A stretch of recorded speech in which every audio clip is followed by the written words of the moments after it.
Hello and welcome to the Bodysurf Podcast with your budgie boys, Tim and Owe, and this is the reunion show. We haven't been on air for a while, but we're back. Yeah, Tim, you've aged terribly. Oh man, I'm not doing well. I'm put on like 20 kilos because I haven't been in the water for 100 years. My father's gay, and I just can't. Wait, that's a development.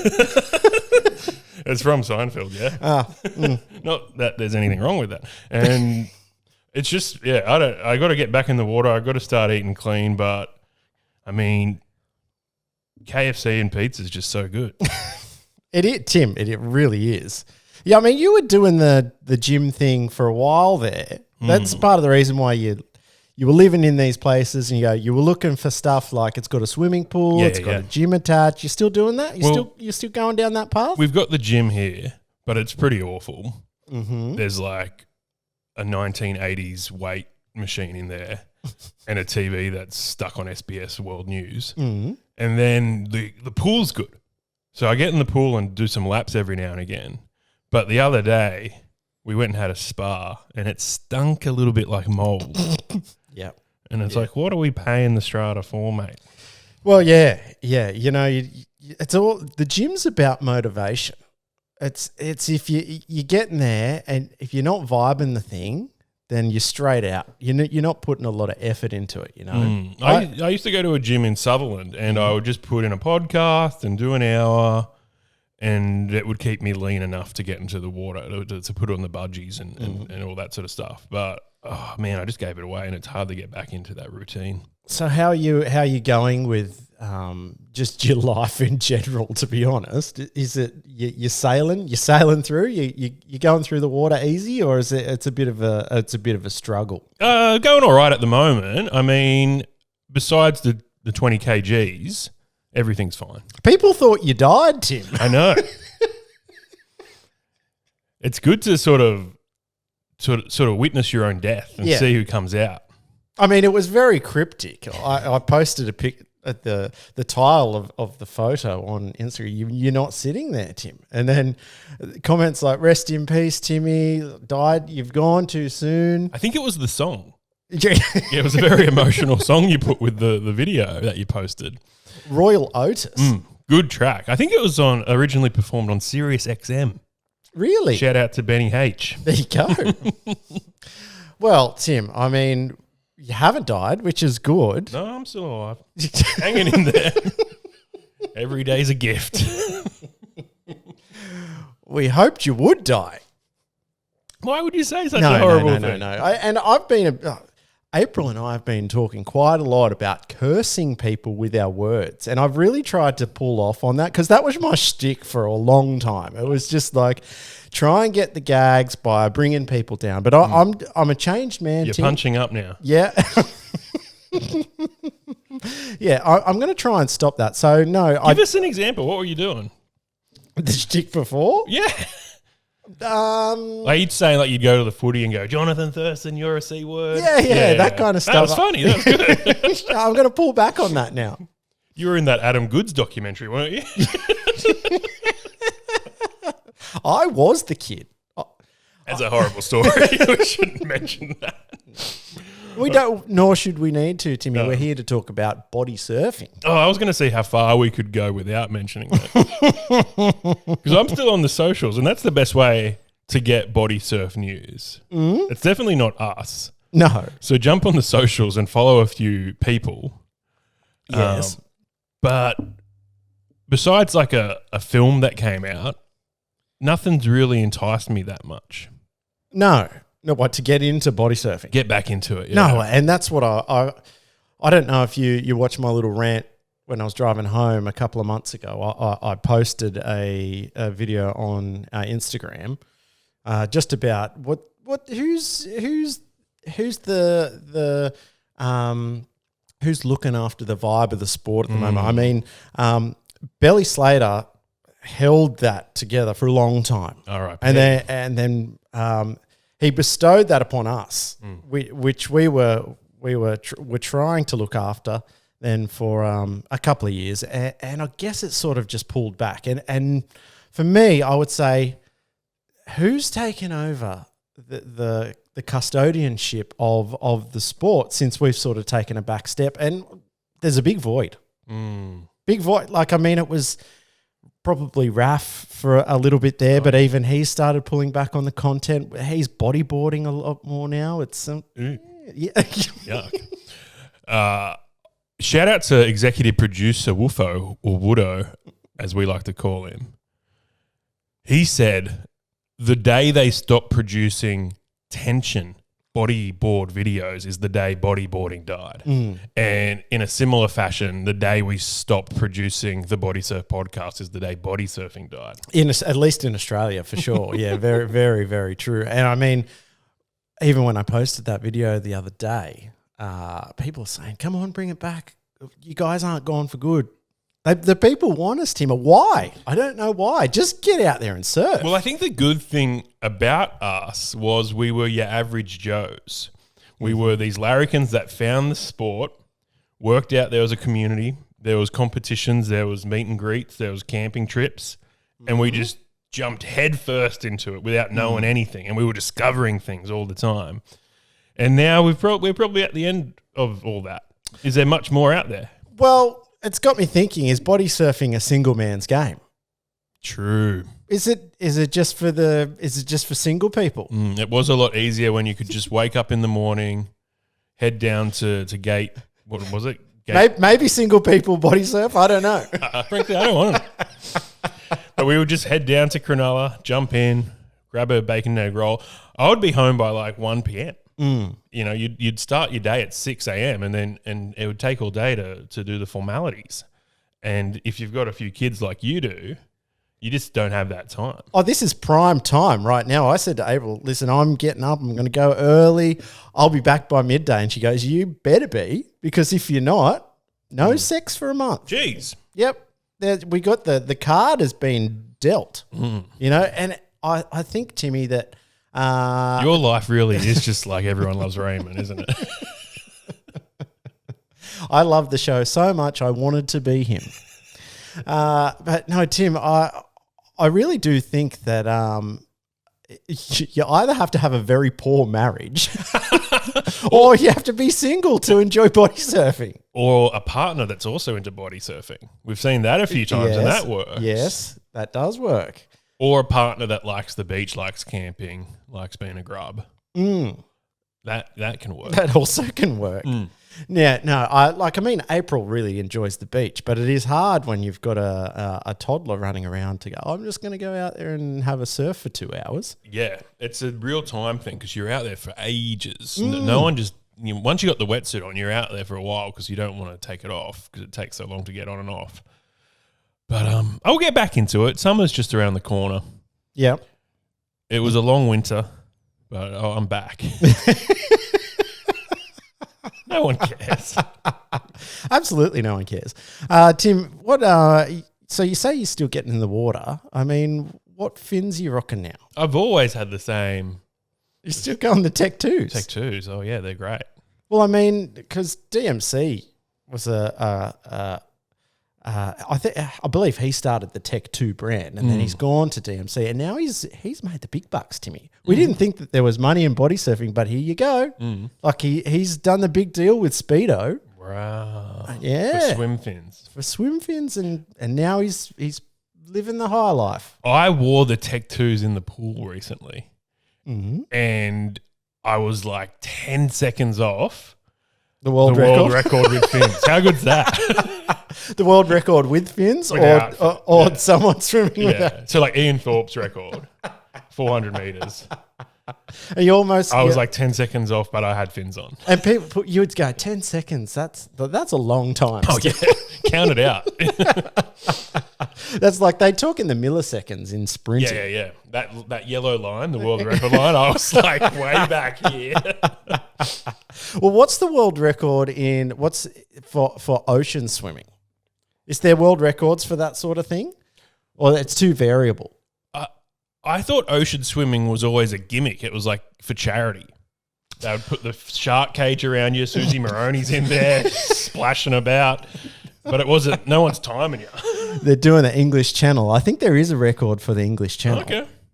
Yeah, maybe. You know what was great? back in the day, I don't know if you watched too much of it in the late 90s, early 2000s, and they need to bring it back. Iron Man. Gosh, that was good viewing. Well, how's Nutri-Grain still around? Well, exactly right. They were hand in hand with Iron Man.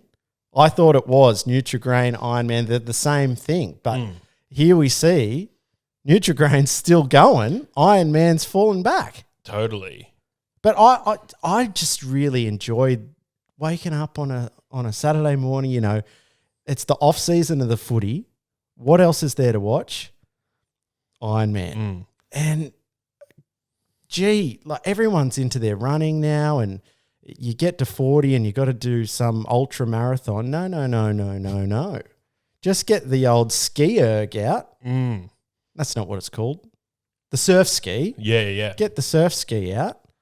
So it was 3 events, yeah? It was the swimming, the running, and the surf ski. I don't even think it was running. I think it was you got paddleboard in there. I think they did paddleboard, ski, and then it must have been a swimming leg. Must have been a swimming leg as well. And then they would just after they would do that in the morning, then they get the big boats out. And there's like 6 people in the boat. And if the surf's 6 foot, gee, it was good watching.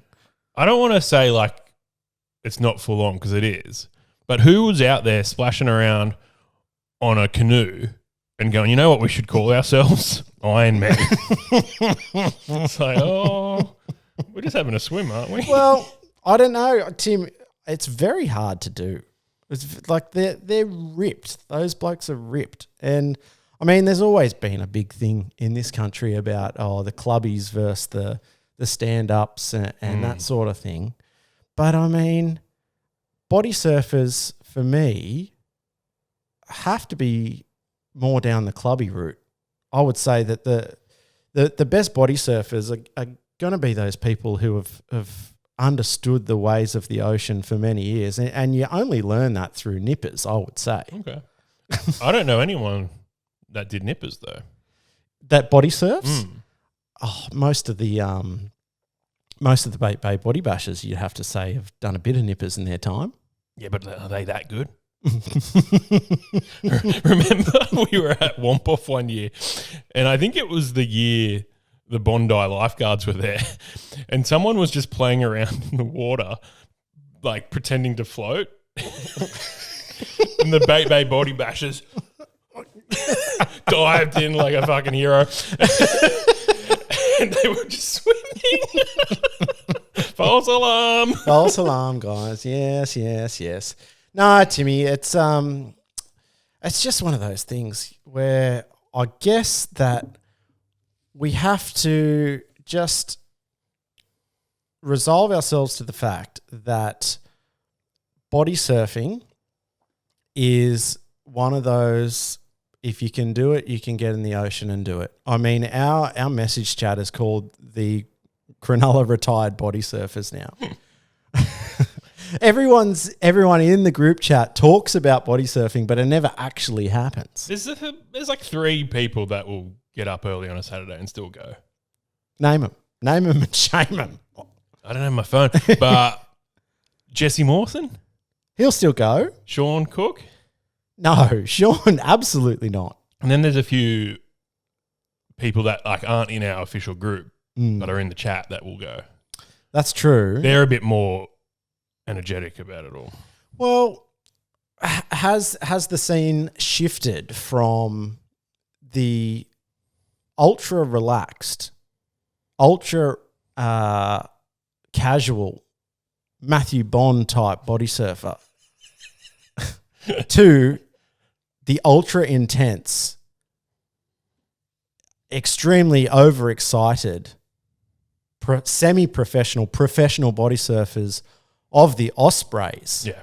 Is that where it is now? Are we leaning? Are we going into the professionalism of the sport now? And you can only body surf. You can only be serious about body surfing if you want to be in the Australian team. Well, that's the content I've had filtering through, and I don't like it. I'd rather see Bondi on a shorey. That's my sort of gear. Listen, don't get me wrong. I find big wave body surfing, semi-professional body surfing, very exciting. I'm enjoying the content, Tim. So maybe I'm down the other end of the path with that. I do enjoy Bondi on a shorey. Don't get me wrong, but where's the middle ground for us? You know, where are we going to have common dialogue here? Where is it okay to be? Because I don't want the professionalism of the sport pushed down my throat. Like if I'm not in that Osprey team, I'm nothing. You know, and we've always been pretty friendly with everyone in the fraternity, Tim. But maybe it's time for us to turn on some people. You know, Well, I saw Dylan Kelly post a video of like a film that they've made, and that looks good. Yeah, That looks really good. So I'm excited about that. And then I've seen some boys organize a trip to Indonesia, a body surfing trip to Indonesia, and they're going to film that, and that looks cool. So people are doing fun stuff. Still not all about the Osprey. But what is that even? What is the name? what is the Osprey? Yeah. I would have thought that they would have used a more Australian type of animal.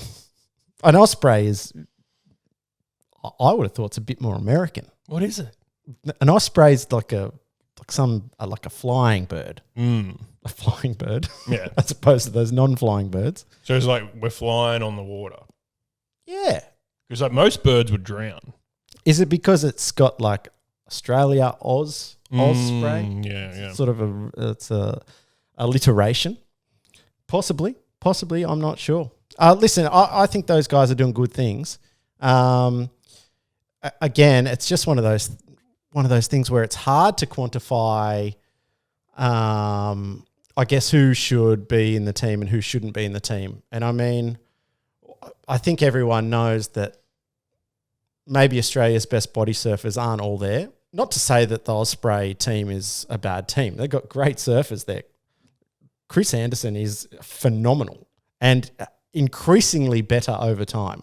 Has tremendously improved body surfing.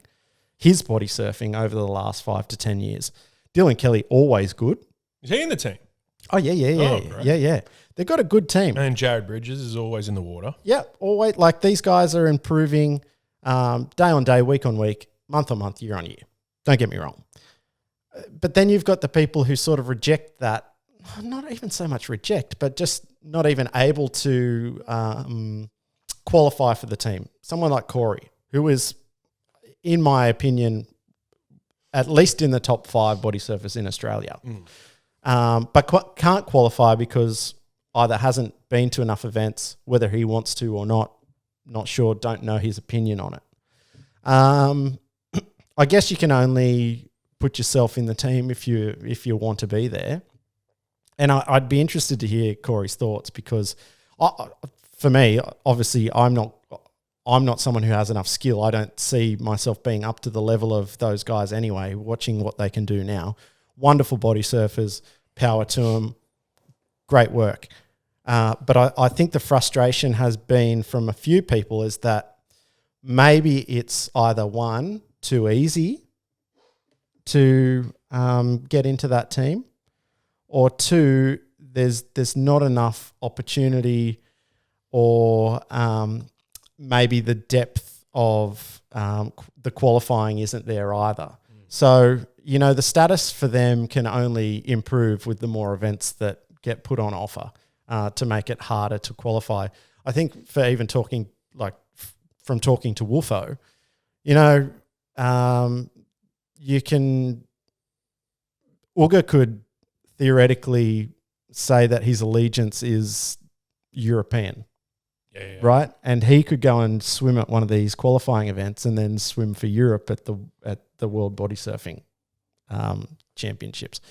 And I don't know. For me, I just don't know if the depth is there. And sure, we can only build the sport in that professional sense by having more of these events. But as we've just discussed, the fraternity is so far apart where it's like you might be somewhere where it's like, let's just have a body bash. Let's just jump in a shuri and it's whatever. Or you're down the other end of the scale where it's like we need to push this to the limits. Where are the limits of the sport? And that's where, for me, we didn't have this problem 5-10 years ago, Timmy, when we were doing the podcast in your bedroom, one of many many bedrooms that you've had over the past 10 years. Everyone was sort of just on the same playing field. Everyone was following the same narrative. It's like you do this, you do that. Oh, that's cool. Everything was emerging and new and interesting. Now you've sort of got the two arms of the body surfing fraternity moving forward, and they're not really talking to each other, and they don't really care about what each other's doing. Is that a problem? Is it not a problem? Where do we sit on that, Tim? Well, maybe we're the mediators. Maybe we're the middlemen that bring these two sides together. And I think we've done a good job of getting people who are pretty new to the sport in, and then people who have been doing it for a while and are taking it pretty seriously. So, like guests of the show, like we've had Jared Bridges on, and he's taken the sport pretty seriously. But we also have had Bondi on, sure, who's just a weekend warrior, and I think that's what body surfing's all about. And didn't Billy Slater say that to us very early on? He goes, you just need to talk to everyone, people who aren't even body surfers. And you've done that before, where you've got people on that haven't body surfed or might have body surfed a very small amount. Well, how's this, right? I went to a gig at the Enmore Theatre a few nights ago with a good friend of ours, Bradley Blacker. And it was Sam Campbell. If you don't know Sam Campbell, check him out. He's the best Australian comedian going around. And opening for Sam Campbell, and I got a real shock when they announced this, opening for Sam Campbell was Rowan Arneal, who's been on the podcast. And then halfway through the show, John Cruikshank comes out, another guest of the Bodysurf Podcast, friend of the show. And I was like, mate, imagine the Bodysurf Podcast at Enmore Theatre. In front of 1,600 people. That'd be great. Oh, wonderful. And I mean, that's things like we've done that before. And not to really name and shame people, but we did our live event, and that was on the eve of the Australian Body Surfing Classic. It was our sort of our big live event. There were people that came to the pub but didn't come to the show. That $12 ticket was too expensive. That's what I'm saying. It's like, why make the effort of coming to see people, but then it's like, oh, you don't hang around for the whole thing. And so I don't care if people aren't interested in us. If they think we're knobs or they've never vibed with the whole show, I don't care. That's fine. That's your perspective. That is completely fine to me. But this is where we're at. Not everyone is pulling the same company line anymore. We're starting to go left and right in body surfing, and that's, I guess it's a bigger conversation, isn't it, Timmy, where you can go into the geopolitical stage of things, where before body surfing was the great equalizer. And I mean, I've always said that the body surfing is Australia's national sport. It doesn't matter who you are. Once you enter the sand of any beach in Australia, it doesn't matter whether you're a doctor, you're a butcher. It wouldn't matter what field you worked in. The beach is the great equalizer. Guy butcher. Let's take a second to hear from our sponsors. It doesn't matter who you are, Timmy. The ocean is the great equalizer, and I guess that we should sort of recognize that in how we chat and what we talk about, is that maybe the podcast can't have the strong opinions that we want to have anymore. We're canvassing everyone in the community, and it doesn't matter who you are. It doesn't matter what you stand for. Let's get you on. It doesn't matter if you're a pro flag waver of you're walking down the street and doing Australia First marches, or doesn't matter who you are. I think we draw the line there. Well, if you body surf, you got to canvas everyone, Timmy. You can't just You can't just pick and choose who you want. I think we can. That's why we have a booker. And we vet people.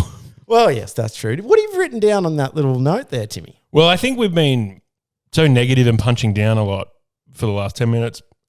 We should lighten things up a bit. I was going through my photos the other day and I found a photo of a friend of ours who I think is the only friend we have that would want to run for Prime Minister, but could also be Prime Minister of Australia. I'll have to beep that out. And I found a photo of him in blackface and I just thought, man, I could ruin his career. I was just sitting there. But, like, isn't blackface funny? No. But was it funny? Well, here's the big thing. I don't know if you've been keeping up on the late night wars. I have. It's quite interesting. I mean, they've cancelled Colbert and he's rating pretty well, but they're saying, oh, it's costing too much money, but also he's picking on Trump and we want to get rid of him. And then Jimmy Kimmel, in his monologue a month ago, said that the person that killed Charlie Kirk was some way associated with the mega crew, which we don't know at the moment. That's sort of not right, but people are saying he should have freedom of speech and he's a comedian and can say whatever he wants. But he got suspended for a little while and he's back. And did you say you want to make the conversation lighter? Well, nothing better than a bit of blackface chat. But then people are saying, you know, Jimmy's also been on the other side of that where he's kind of said, hey, you can't say that to other people. And then he's also done blackface. So you just can't win. No, you can't. And why I bring up is like, is it? But also you shouldn't do blackface. But could you have done blackface? I mean, Chris Lilly did it. Exactly right. And got away with it. I think people are, starting to see, okay, that was wrong and we shouldn't do that anymore. But not everyone is. And, you know, that's why, like, even a couple of minutes ago, I brought up the Australia First marches. I'm like, we did that. I was there. 2005, early December. Cronulla riots, Timmy. Well, there's a documentary on it at the moment. And we did it. Like, it didn't work. It wasn't good. So why are we doing it again? You were also 15 years old and probably didn't know what was going on. Correct. But, I mean, if you Google the Cronulla riots, I'm in picture 3 on Google Images. Well, there's a great documentary on SBS right now called I Was Actually There. And I haven't seen it, but they talk about 9/11, they talk about the Cronulla riots, and they get people that were close by or involved or victims of things, and they just talk about it. You'd been on it. Yeah, that's right. I really could have. But Timmy, I mean, so much has gone under the bridge since we've last done a podcast in the geopolitical sphere. I mean, how in depth do you want to go, really? But I guess, Tim. I would say it's very easy to be racist. It's very easy to be a bigot. And if you just say things, it's very easy to just say horrible things. But it takes a lot of effort to get the black paint out, to get in front of the mirror, to ink yourself up, and then put it out there. That's next level. Well, this is what I'm saying. Like, it's a lot of effort to go and march across the bridge about immigration. Sure, you might say like, oh, I can't get a rental. These immigrants need to go home. It's easy to say that. But it's hard to get off your ass, down on yourself in Australian flags from top to bottom, and march across the bridge for 4 hours while you got your family at home, the kids screaming. Like, that's very hard to do, Tim. And not to say, like, for me personally, I wouldn't have gone to the march. I don't have a problem so much with immigration. I've come from a very right upbringing, and I've probably swung a bit left as I've aged. But I'm on the same page as you, Tim. Like, you can have an opinion, but it's very hard to action that. Right. You know? Or you could just call up 2GB. Which I almost did this morning, actually. Something grinding your gears. No. I was listening to the Garden Clinic. I'm really interested in AI at the moment, Tim. And most people are. No one knows how it works. Not even the people in the field know. So I thought, I haven't studied it for 20 years. Why not try and go back down that route? Why not try and... What's your end goal? What are you keen to get out of AI? Well, I work in a greenhouse. Maybe we could implement it in body surfing. I haven't even thought about that. But I've been thinking about the greenhouse lately, and I'm going, well, machine learning is quite applicable in the greenhouse setting because you ultimately want to repeat information and make better decisions on that information. So we've got the data, but I need to be able to work that into a machine learning algorithm, but I don't know how to write the language. So I'm thinking about going and studying how to write it, Tim. How to code. How to code. Yeah. I mean, I haven't done coding for years. And my level of coding was very, very minimal when I was doing website design. Yeah, you were more a HTML kind of guy. But it's sort of got the same fundamentals. Right.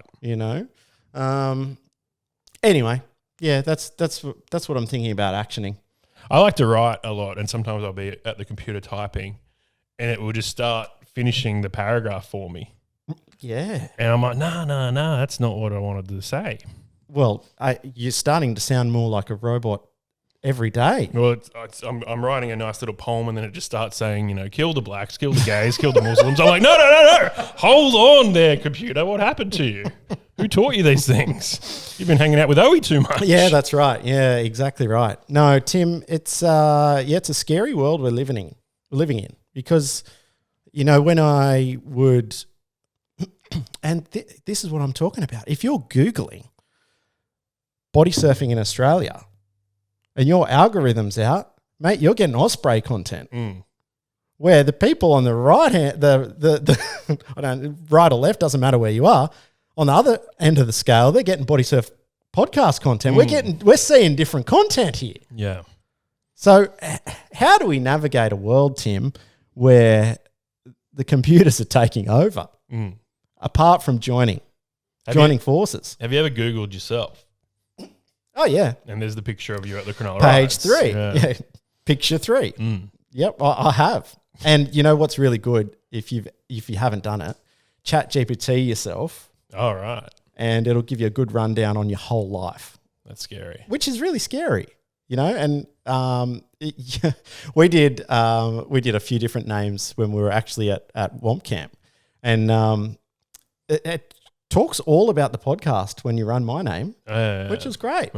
Yeah. That's what you want out there. That's your legacy. Yeah. I don't need to get someone to write an obituary anymore. Yeah. Just AI that shit. Cue Royal Otis and you're good. Exactly right. All right. How about this? I like how what notes have you written, Tim? Blackface. It says... We haven't done a podcast in over a year, and one of the 3 lines of entry Tim's written is blackface. Going through old photos, ... a friend's doing blackface. I might have to... He is not a body surfer, by the way. The last time he body surfed, he broke every bone in his body. Which is very upsetting that Tim produced an absolutely beautiful piece of art. It was art. Cinema, yeah. Cinema. It was called Allura Rescue. Maybe AI could bring that back from the depths because that deserves to be on YouTube, and Timmy actually deleted it. Not this Timmy, the other Timmy. No, I think I got rid of it as well. I don't have a copy of it. It's sad because we've got everything except for that. Yeah, true. Yeah, I was going through some old files the other day and I found some really good stuff, but don't have that. And I remember because we played it at this bloke's 21st, a lure rescue where he broke his collarbone and we filmed it. And we went to the hospital and it was a lot of fun. And his dad, who's never really said much to us, came up to us and said, that was the funniest thing I've ever seen. It's like, it's your son breaking his collarbone, sir. He loved it. He's a big fan of, I guess, Jackass, and just was like, oh yeah, do some stunts, boys. It's funny because it's funny because he got hurt. But I mean, lots of people get hurt. Even our good friend Jesse Mawson broke his back within the last year. That was big. In a body surfing incident. And I've done my ACL. You did your ACL, didn't you? On a shore. Yeah. So body surfing's a risky sport. What about this, right? So, you know when you go to the airport, it's an early flight, but there's a bar and you can have a beer at like 7:30 a.m. That's totally fine. That's totally acceptable. But what I've found as someone who's sober is that it's really wrong at 7 a.m. to have a non-alcoholic beer. There's just something wrong about that. It feels gross. Like morally? I don't know what it is. It's the taste of a non-alcoholic beer that early in the morning. Your taste buds aren't ready for it. It's like you have to be really, really committed to have a non-alcoholic beer. Yeah. At any time. But at the airport, you're going, hey, I have a schooner of your finest 0%. Isn't that funny? They're literally the same product. One has alcohol in it, one doesn't. And one's like, you're a boss if you're drinking a beer at the airport at 7 a.m. Are they watering it down? No. They're inflating it a bit. Well, yes, it's expensive. You know, they don't even have the alcohol tax on it, and it's still the same price. It's bad. What about this one?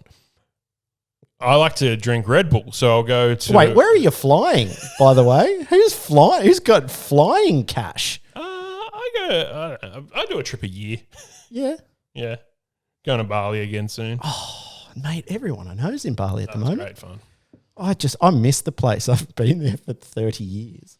I miss it. You got to be careful though. Like you with your history going to Bali doesn't look good.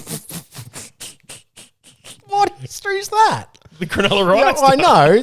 I thought you had other stuff on your little notepad there, Timmy. No, this is what I got. So I go to pubs and bars, and I like to get a Red Bull. And I go, can I have a Red Bull in a schooner glass with ice? And it's the best thing ever. And they always extra cold. Yeah, super cold. Super cold Reddies. It's nice to hold a schooner in the hand as well, and be a part of the group. But then they sometimes ask, do you want a lime in that? And I think that's really polite. That's really nice. Because they're like, this guy's a dweeb. This guy's drinking Red Bull at a pub. Yeah. We got to make Let's dweeb him up further. We got to make it look a little bit cooler by floating a lime in it. I think that's really nice that they offer that. That's all I got. That's all you got. Yeah. Oh, and people, how about this? People that work in hospitality, people always go, oh, they're so hot. You know, people that work in hospitality are very attractive. But is it just because they're always wearing black and people look really good in black? Oh, that's a really good point, Tim. Because yesterday I went out for after work drinks with the girls and someone called up ahead of time and said, oh, we've got this many people coming. We need this, we need that. And then she got off the phone and goes, oh, that guy sounded really hot. And then we got there and this guy was a blob. Yeah. And the girl goes, oh, my gosh, he's so hot. I was like, is he? Or is he just wearing black? Well, see, that it works the same for me, but it's when I do blackface. I go, oh, there he is. Jimmy Kimmel looked pretty good. Oh, man. Can you do blackface body surfing? No. Why would you want to? Does it make you swim faster? I think they run faster. I think that's the shtick. That's been the historical shtick. That black people can't swim. Yeah. Which is not true. It's absolutely not true. You know, and I mean, blackface has got a huge history in this country. And it was probably brought to light when the Big H was on Hey Hey It's Saturday, you know? You know, it was just the wrong act at the wrong time. And he's going, no. Hey, in my country, that's not on. Are you talking about Harriet Connick Jr.? Yeah. No one, the Big H, who's going to know who that is? They're going to know. Yeah, the people will know. I love that. the audience were on board, the host was on board, the voiceover artist was on board. And then Harry Connick Jr. goes, hey, that wouldn't fly in my country. And everyone, the voiceover artist goes, oh, yeah. Mate, it wouldn't fly here, but we're putting it on prime time. Yeah, exactly right. Yeah.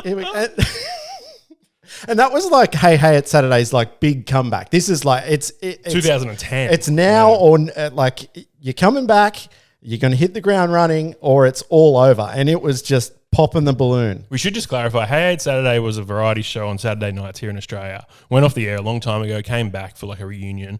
And then they did a segment called Red Faces, which was kind of like the Gong Show. People would come out and do a talent act and get scored and gonged if they were really bad. Gong him, Red. That's what they would say. And someone came out and they had done this before, like in the 80s. And they'd come back in 2010 and did an impression of Michael Jackson in blackface.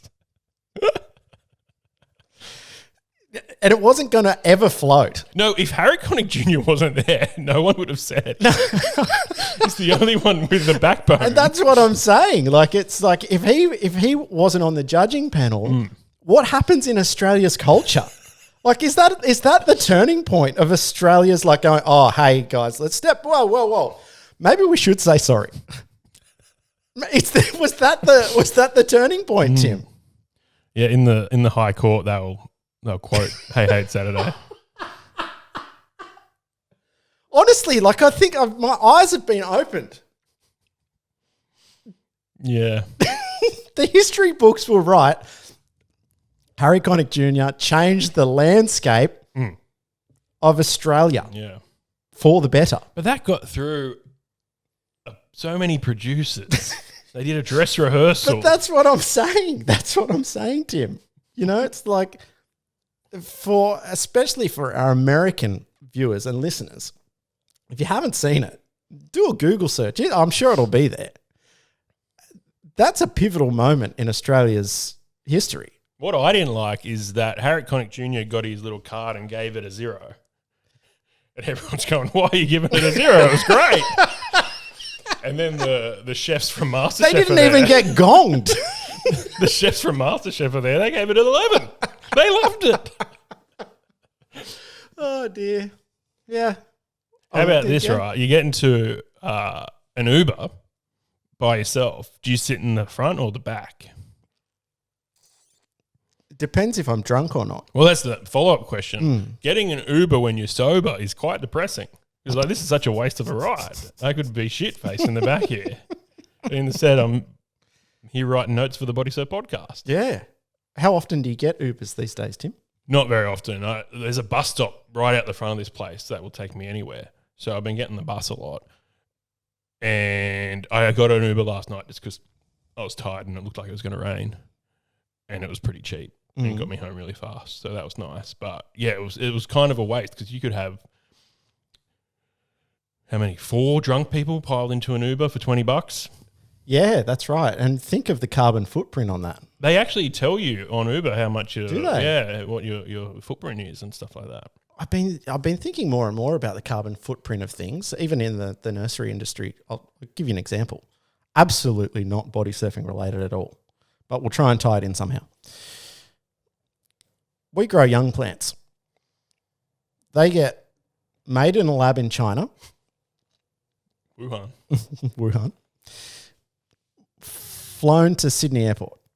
We send the van down to pick the plants up. They come back to us on the Central Coast. About an hour round trip. The plants then get planted in our greenhouse. They go into our greenhouse. They do a big little U-turn in our first greenhouse bay. Takes them about a month or two to get up to the size where we can move them into the next bay. They do about a month there. Then they go to the third bay, do about a month.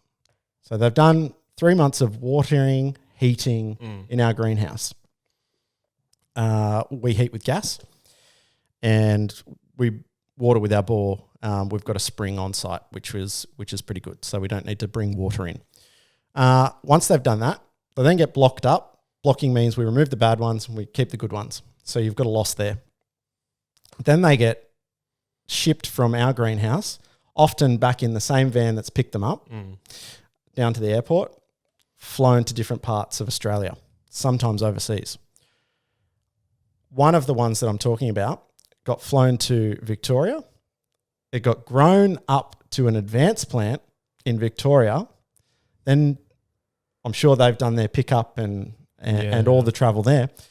Then they've dropped it back to the Bunnings cross-dock in Victoria. The Bunnings cross-dock has then shipped it back to the New South Wales cross-dock to then get shipped to a store, probably on the Central Coast, maybe Tuggerah. A person has then gone and picked that plant, bought that plant, brought it back to a cafe that's just down the road from our business. Jeez. How many miles has that plant done? It's seen the world. And people go, I'm going to green the world. I'm going to green the garden up. And it's going to, like, we're bringing the ecosystem back. People don't know what plants go through to get to their garden. Well, that's a pretty outrageous example. But if you strip it back a little bit and it's China to Sydney to Central Coast to a store and then to a home, that's not too bad.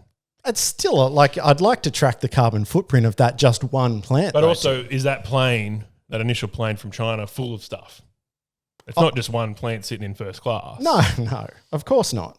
Of course not. It's full of stuff. And that's the thing. You put heaps more in, it's not as bad that you're burning all that fuel. It's just something to think about, Tim. Maybe it'll be in the cockles of your memory when you go into bed tonight. Wow, what's the carbon footprint on things? And, to tie it back to body surfing, let's look at the Ecto Moonrider. Let's look at the War Badfish. Both eco, removing plastic waste, and I guess this is a very lefty conversation, isn't it? It's like, what's the ethics of body surfing? How do we get into the ethics now of body? Can you body surf? Can you body surf ethically for the planet? Because they get shipped over from Indonesia. Well, yeah. And then are you driving to the beach? Are you driving home? A good example of this, where I'd say that is maybe at least a carbon neutral body surfer, is our what's his name? See, I've got a mind blank. I've been out of the game for so long, Timmy. Rich Evans.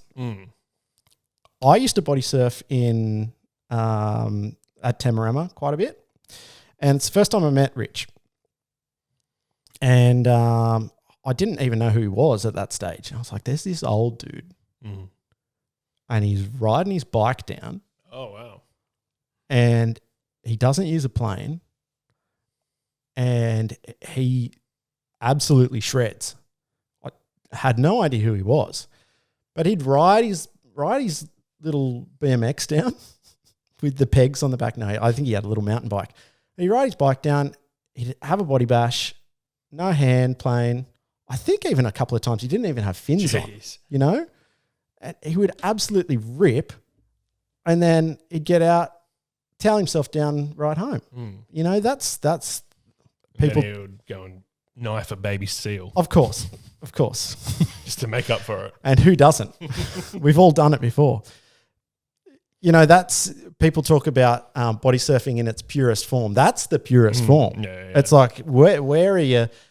How can you body surf in a carbon neutral way if you really want to get down to the ethics of it? Or you just send it, you got everything on. You got your wetsuit, you got your hand plane, you got your fins, you're driving like a Ford Ram.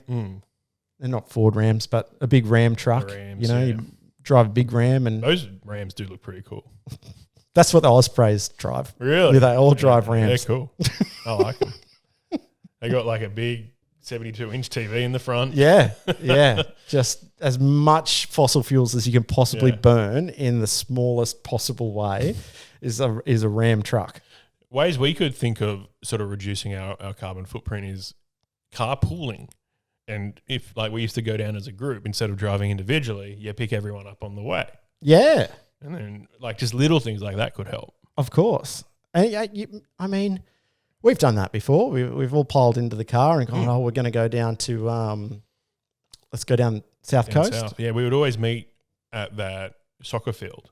Loftus. Yeah. And then that was fun. And then we would cram in the car and listen to Fitzy and Whipper and head down. It was good fun. Which is good. And, you know, body surfing can accommodate that because you're not sticking like 20 boards in the back. No, that's right. We all had pretty small cars, I think, at the time. And is that why they have the Ram, so they can fit stuff in the back, all their body surf equipment? I don't know. How could you possibly need a car that big? If you're a tradie. But they're massive, Tim. They're huge. There's absolutely no way you could need all that stuff. I like them because my idol, Tim Robinson, from I Think You Should Leave, and from a new TV show called The Chair Company on HBO, he did a commercial for Max. And it's pretty funny. Mm-hmm. He got probably paid a lot and probably got a free car and all that sort of stuff. But that's how I first, because I thought it was a joke. I thought it was a sketch because the car was so big. I was like, oh, this is a funny bit. They're doing an ad for a like oversized car.